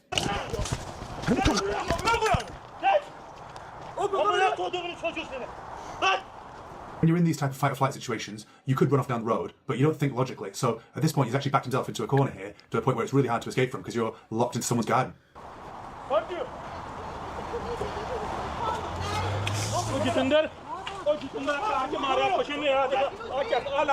Yeah, I've got an emergency here. More of them are turning up now, and he's seen a weapon and a stick and now feels emboldened to come up to you and run up on you and try and beat you with a stick. The security are turning up, but these security guards probably got no experience with violence at all whatsoever and put up the absolute minimal amount of like, hey, stop it, come on, don't hit him with it, don't bludgeon him to death with a stick, come on,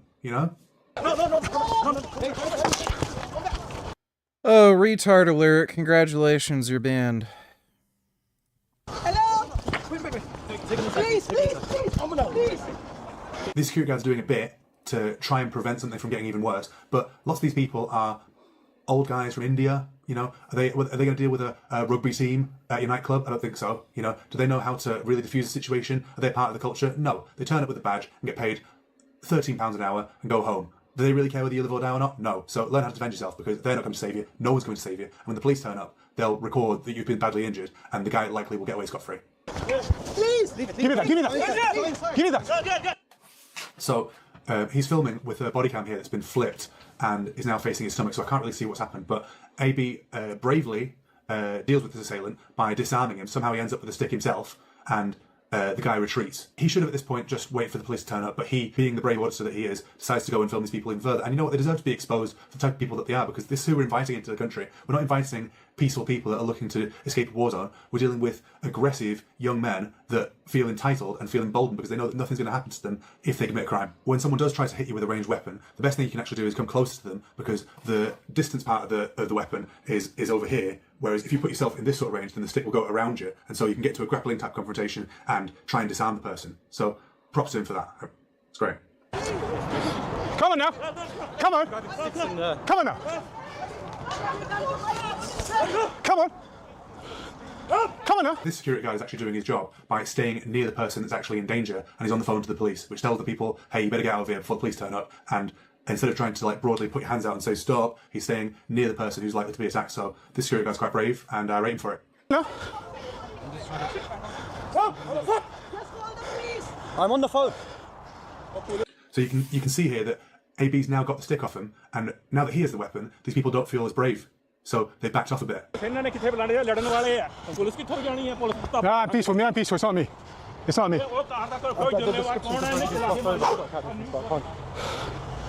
Hey, them two need to be stopped. Hey, security. You need to stop them two.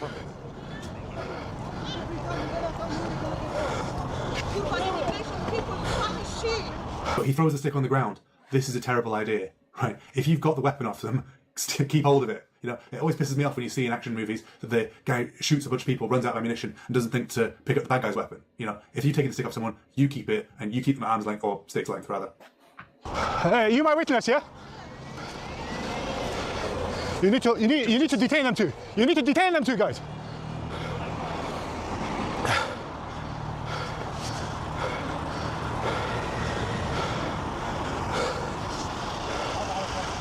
Hello? Yeah, hi. Yes, I need police assistance. Sorry, I was protecting myself, so I couldn't speak to you. So he's been on the phone with the police the entire time. That's great. I was just attacked by the two asylum seekers, or whatever they are. I'm in Heston Hyde Hotel. Heston Hyde Hotel. Yes. Yes. Well, outside. The people are still there. Yeah, there's a lot of people. Two people attacked me. The 3 or 4 other security guards are walking towards the hotel, and the one brave security guard is actually staying with AB. So you'll see what happens in a second anyway. There's 2 people that attacked me. They had weapons and everything. They used the fence. They used the I don't know, selfie sticks. They used the wooden stick. He could have just stayed where he was and let the whole thing blow over. These people would have gone back to the hotel, and the situation would have blown over. But there would have been no video. So this is the exciting part. So let's watch that. It's all sorts. Now he's got a ball. He's got a bottle. He's got a bottle and he's running towards him now. The other security guard does the absolute bare minimum of oh, that's going to stop someone that's a committed attacker. The SIA physical intervention course teaches you nothing. You're not required to be a martial artist or a rugby player or even just a general tough guy to be your door supervisor these days. These people have got nowhere near the front door of a nightclub or working security for anyone. How can they secure you, really? Like, they're not paid. Like, at the end of the day, you're getting paid, what, minimum wage is what now? £12.50 or something, like £12.50 in the UK. Like, why would you put yourself at risk for some guy with a camera to take care of him, really? Like, is it worth getting mobbed up on by, 10 guys? Not really, So that's why it's better when the security industry isn't flooded with third world migrants, because the people that actually do the job are actual tough, hard guys that can do the job and are physically intimidating enough to the point where people will go, I'm not fucking with that guy.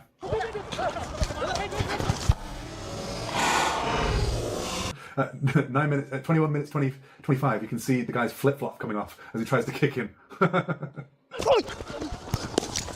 bottle smashing there in the background. Fuck off, man! Fuck off! Fuck off, man!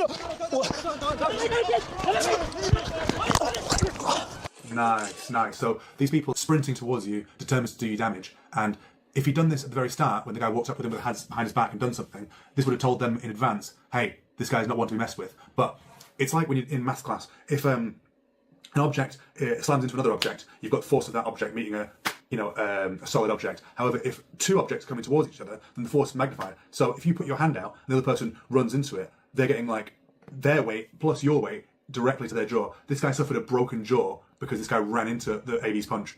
Beautiful. Sometimes there's so much beauty in the world. I got one down. I fucked one up. That's right. Fucked him up. Destruction. Like, I got absolute Jake Paul there, Jesus Christ.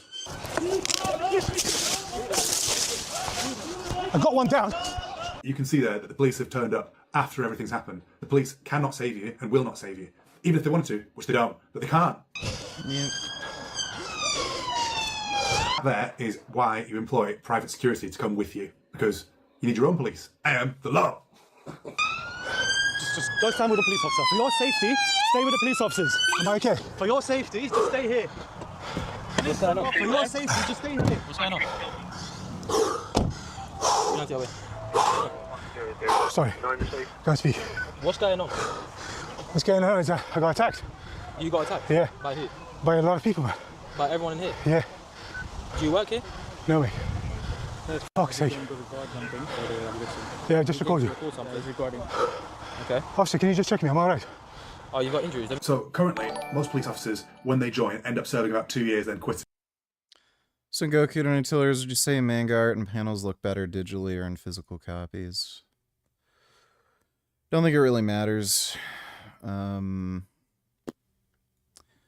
I mean, they're made digitally these days, so they'll... And the way they're printed with a certain PPI. So I don't think it really matters. Thanks for the donation, though, Son Goku. Because every time a crime's committed, they've got to write it up, and in order to get, which takes ages and ages and ages to record exactly what happened and who did what to who, and then they've got to file a criminal investigation. They've got to go to the CPS and go through the court system. It costs thousands and thousands and thousands and thousands of pounds. The easiest solution would be to not have these people here in the first place, because then no crime would have been committed. We've got enough of our own criminals doing crime on our streets. Why would we import millions more? Anyway, the other thing to consider is that police used to walk around on the beat all the time, and that would deter violence because people would think, there's consequence from action here. Now police roll around in police cars and turn up 10 minutes later and record what's going on, and maybe you get caught and maybe you don't get caught, and maybe they could be asked prosecuting you and maybe they can't. A lot of people as well, they're not thinking logically. They're thinking with their emotions. They're not thinking at all. So no one thinks, what are the consequences to me doing this here? Their emotions just take over and they act upon them. So if someone was there in the first place, they'd go, I'm going to get caught here, and it would outweigh the cons would outweigh the pros, basically. However, if you know that you can just disappear back into a hotel and there's another 10, 20, 30, 40, 50 guys from Syria that look just like you and are called the same name as you, sorry, I don't speak English, I don't know what happened, and they had a face covering, it's a unwinnable task. Also, can I just point out here, right, 4 Indian security guards are defending a load of people from the Middle East and North Africa. I've not seen one white British person in this entire thing. Even the guy's house who it was wearing a turban. You know, where are all the English people in London? I wonder. Okay. Officer, can you just check me? I'm alright. 2249, by the way. I don't know. Sorry, one second. Let me see. Go closer. Yeah. Let me see your head. Someone point the white guy out. Let me see. Look down. It's got a little bit of blood. Where? Let me see your hands.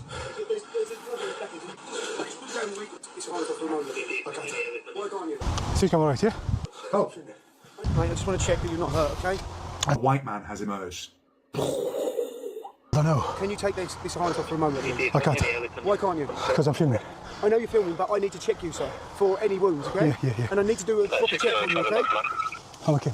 Sir, let me see your back. Sir, no disrespect, I'm not taking it off. Sorry, can I lean on you? Sir, then you can lean on me, but you can do whatever you want. If you don't want me to check you, I won't check you, sir. It's okay. I need to check your armpit. Just lift your arm. Let me have a look. Yeah. Fucking hell. Sorry if I touched you, sorry. Sorry, you can touch me. I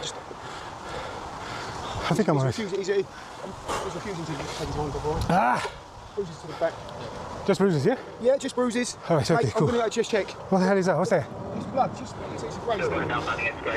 I didn't ask you to search me. What? I've got to search you. I've got to search you. You've got a stab wound. I'm making sure you haven't got any injuries on you and you're not bleeding from anywhere, okay? I want to see if there's any wet patches, if there's any blood coming out, okay? That's my job.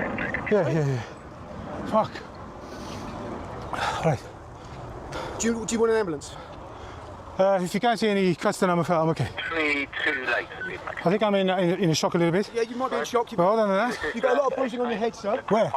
All around the front of your head, you're bruised. Have I? Okay? Yeah, good point. So the police officer saying here, you've got bruises all over your head. At this point, in this sort of confrontation, the damage might not be apparent until after the situation is already over. So a lot of the time, like when you get into a violent confrontation, people say, oh, he's turned white as a sheet. There's a reason why you turn white, right? And the reason is that your body, when it floods with adrenaline and cortisol, is sending all the blood to the important parts of your body, your internal organs and your muscles, for running away. That's why a lot of people shit themselves. It's not out of fear, it's because your body doesn't actually need what's in your stomach anymore. So a lot of soldiers report shitting themselves, pissing themselves. They don't even know it's happened at all whatsoever. So later on, when you relax, that's often when you bleed out and the damage becomes apparent. So go to the cop here for checking to make sure that he's not got any serious injuries.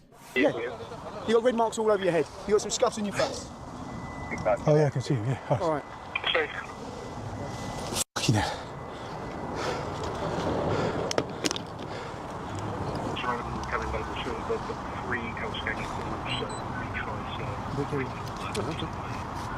AB, I've spoken to our CID department. Yes. Okay.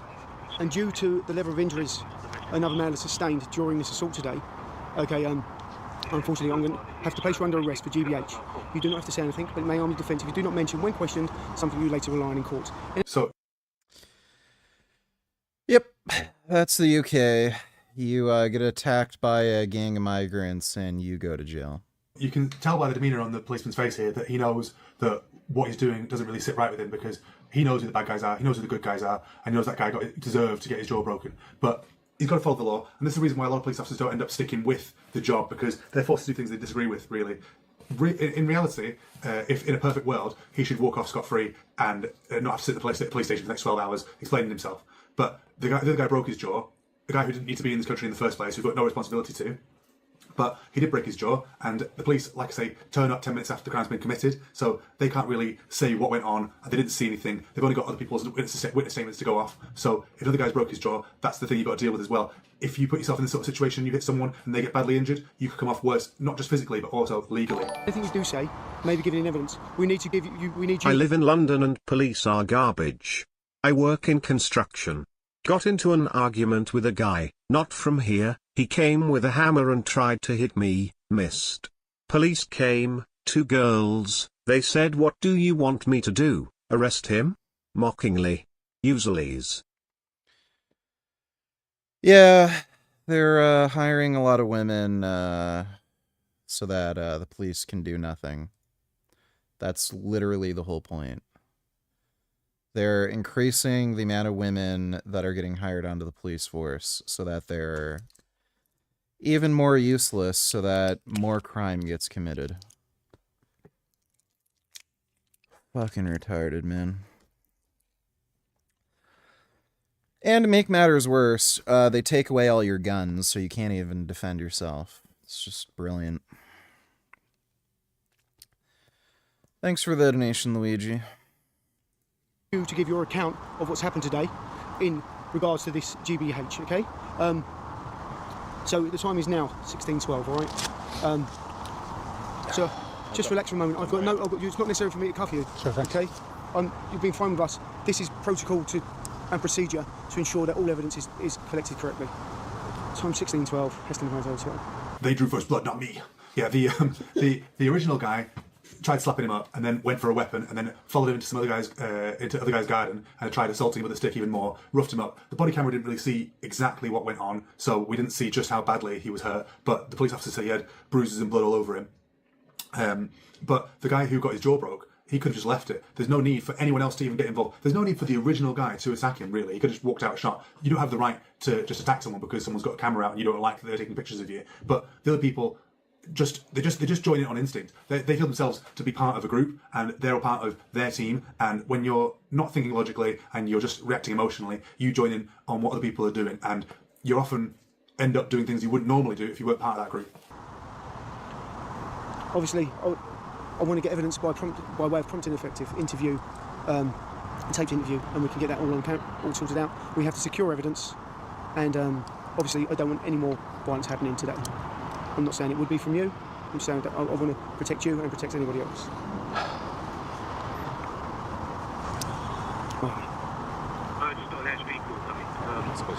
Sorry? Yeah, could you just, would you mind putting up the space? Because I've got to search this gentleman. I'm going to be careful because I know he's got some aches and pains. And obviously I'm going to be as sympathetic and professional as I can, sir. Sure, so you don't have to put anything in forward. You okay? Yeah, I know. To sum up, learn how to protect yourself because other people are not going to come and defend you. I wouldn't say go up and put yourself in this sort of situation, but if you do, realise that this is the danger that you could be in. The SIA are an absolutely pointless institution that do nothing, essentially. They teach you no physical intervention skills whatsoever and not preparing any of these security guards. Yeah, that's the UK for you.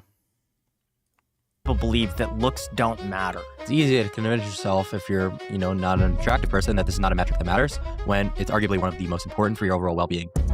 If you are good looking, no one's going to take your opinion seriously. What's the point of it all? What's the end goal? There's no end goal to looks maxing. The only real goal is to get better looking, no matter what it takes. Why do you think you have become so popular over the past few months?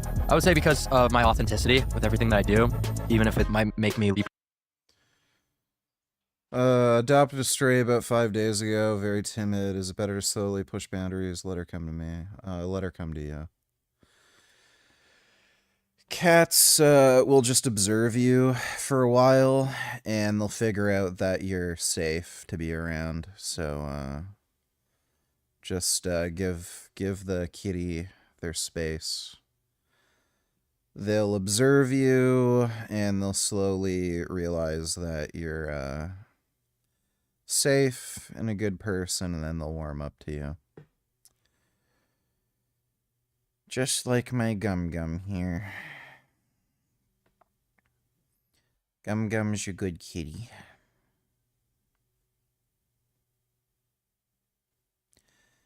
He wasn't sure about me at first, but then he warmed up to me. Now he's my little cuddle cat. We cuddle all day long. We cuddle when we go to bed. Cuddle in the mornings when I'm having my breakfast.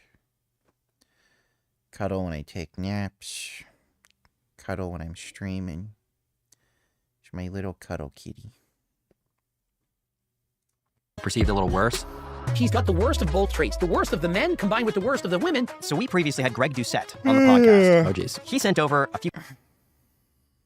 Gotta ask, which social medias are you banned from? I am banned from Instagram and YouTube right now. Do you know why you got banned? Something to do with like the new AI moderation system. The fuck? Didn't know he was banned from YouTube. It's probably for, see a lot of people getting banned for using needles on camera, like, regardless of what it is.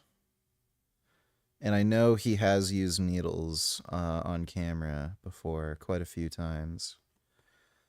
And a lot of dudes who are, like, telling you how to take drugs, that also gets banned a lot. I had one of my live accounts taken down that uploads like my kick VODs, which are, pretty over the line. So, and then for some reason I got my main channel flagged, even though there was no correlation between the channels. They didn't give you an actual reason as to exactly why? I believe it was for talking about pharmaceuticals, and something peptide related is a no-go on YouTube now. Did your business take a big hit from these social media accounts being banned? Not really. That's not my main source of revenue. YouTube is kind of just like a side project, and I use that to post a lot of my like informational content. So YouTube actually operates at a loss for me. So your main thing is to get to look as good as you possibly can, taking whatever measures necessary to be, what would you call, an Adam or a Chad? Something like that. Yeah, there's a lot of like terminology out there. I just think of it as improving. I don't really have like an end goal in mind. Like I know that looks maxing is a pretty much never ending process. Like there's really no looks max that you could achieve. So just seeing like how far you can go, what you can achieve is kind of my mentality. So why do so many people believe that looks don't matter? It's a lot of cope. It's a lot of people living in delusion, fantasy land, because it's easy to convince yourself if you're, not an attractive person that this is not a metric that matters when it's arguably one of the most important for your overall well-being. How much would you say looks matters compared to something like personality? It matters so much more because your personality is correlated with your looks via the halo effect, right? So people are going to perceive your personality, your interests, your hobbies vastly different if you're good looking versus not. So it's, a direct correlation. What would you say are your most attractive and least attractive features right now? Most attractive features, I would say that I've got a pretty good hairline. I am, pretty young, so that's one of the things that I should. And I would say that my jaw from the front profile is pretty good. So I would say that. And least attractive features, I would say that my nose and as well as maybe like the total height of my skull could be a little better. How is that not body dysmorphia?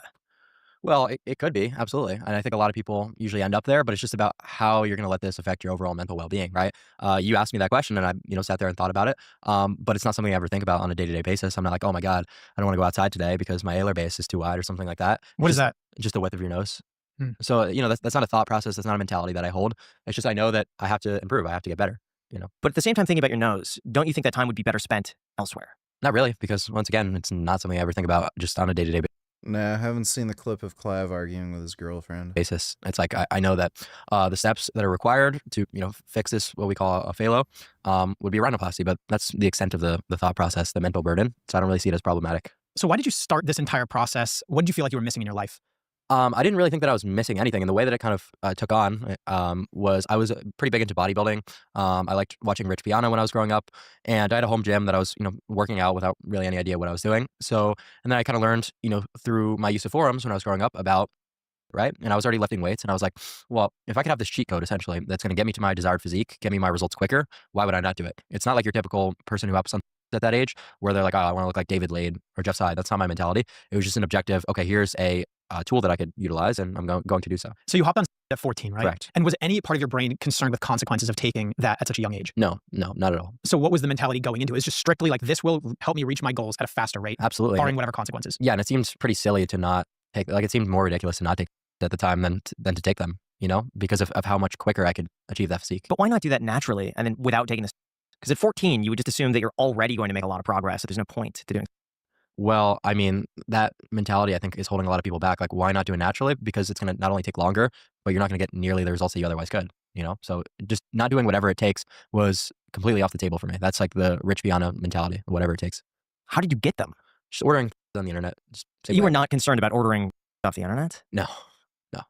How did you know what you were going to get, though? How do you know it's going to be legitimate, and how do you know what to take? Well, I mean, I did my due diligence with online forums and talking about this stuff. So it took me a little while to figure it out, but same way everyone else does. And what about your parents? Did they have any idea that you were doing this? Yeah, they were not happy with my decision. They would go and go through my room from time to time and take them away, or snipe the mail. They'd always be going through my packages, trying to intercept. But they were not in support at all. But did you have any of? Yeah, I like driving games. I have to RMA my wheelbase. I was waiting till after the holidays because mail delivery and whatnot. So I'll do that probably tomorrow.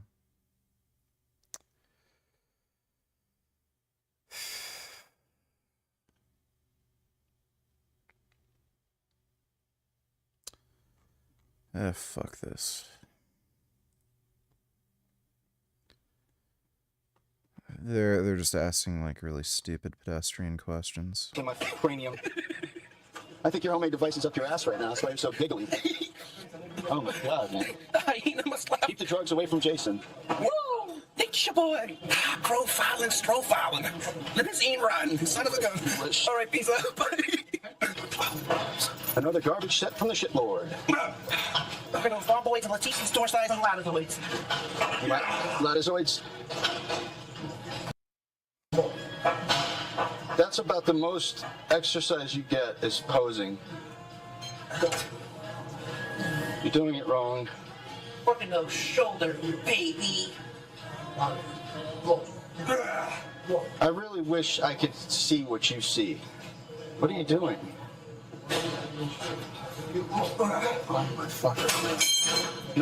Just another one of my workouts destroyed because of your dumbass. Who cares? We're freaks. You don't have to make those stupid noises, all right, monkey prick? Knock it off. Just lift the weight and breathe. It's 40, Jason, not 400. I had a good workout today.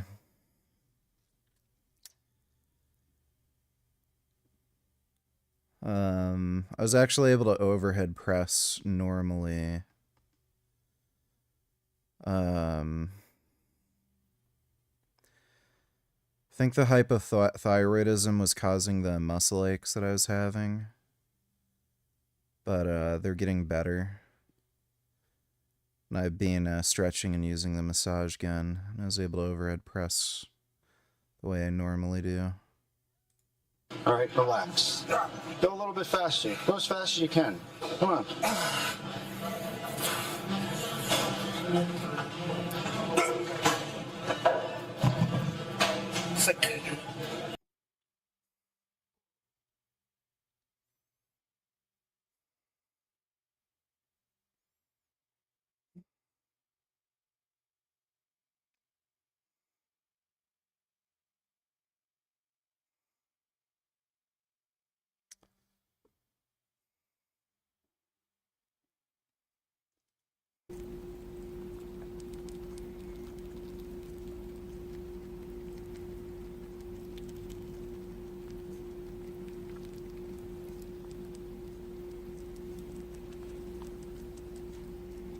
I like rats. Rats are good.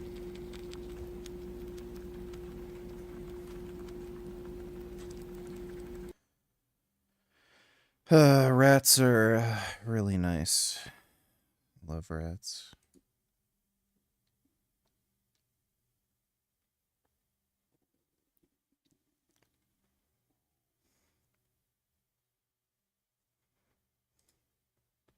Warning, this content is for entertainment and education. GH releasing stimulating peptides versus actual GH in terms of sleep, muscle growth, fat loss. Are they overhyped, and do they have a place for competitive bodybuilders? Well, I would say, even in the TRT community, they may have some benefit. And I've talked about this before. You can do the math on it, the rough math. And this is not anything scientific, but when we look at these GH releasing peptides, or Cimarelin, Ipamorelin, all of these GHRPs, all of these peptides, you get a marginal increase of your natural GH production. And I have found that guys that are younger seem to get more out of these than older dudes do. And it makes sense when you think about it, because your pituitary function is better when you're younger.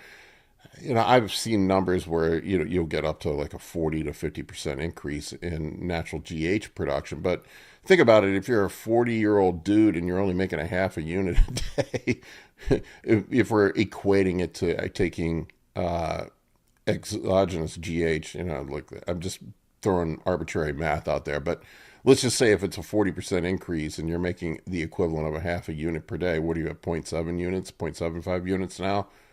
I mean, how noticeable is that going to be? It's probably not going to make that much of a difference. Now, for a younger guy that's making 2-3 units equivalent per day, you can get yourself up to 3 or 4, that might make a difference. And I've seen, anecdotal things. I've seen guys report, having a little more energy on these, feeling a little bit better, body composition improves a bit, but it's never going to replace.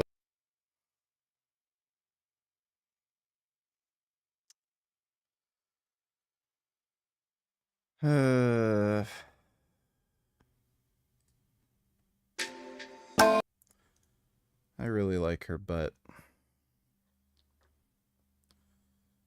She might have my favorite butt.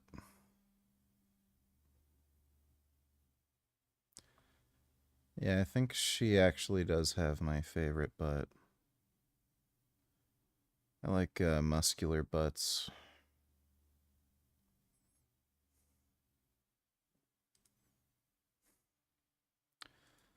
It's a really nice muscular butt.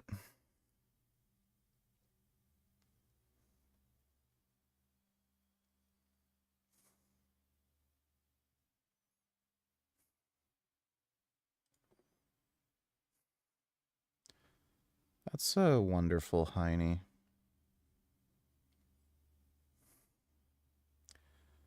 That really is just a wonderful rear end.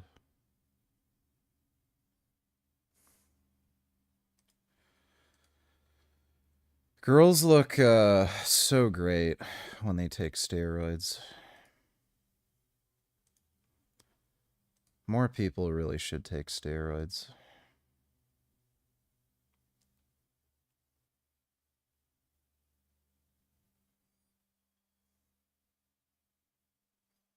That's a good butt.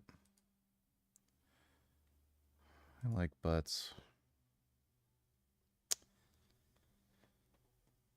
I'm not feeling good today. I'm gonna just relax in bed.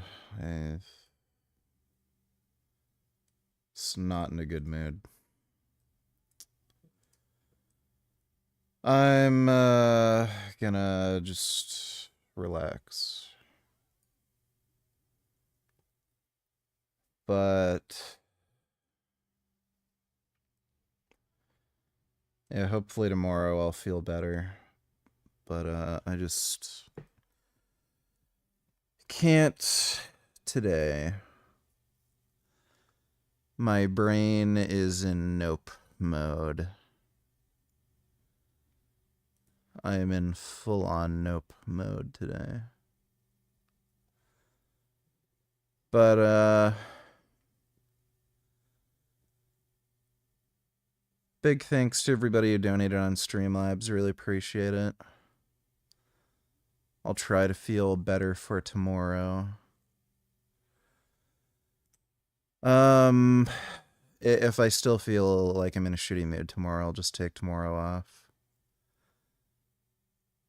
We'll see though. I might feel totally different tomorrow morning, but yeah, I need to just relax.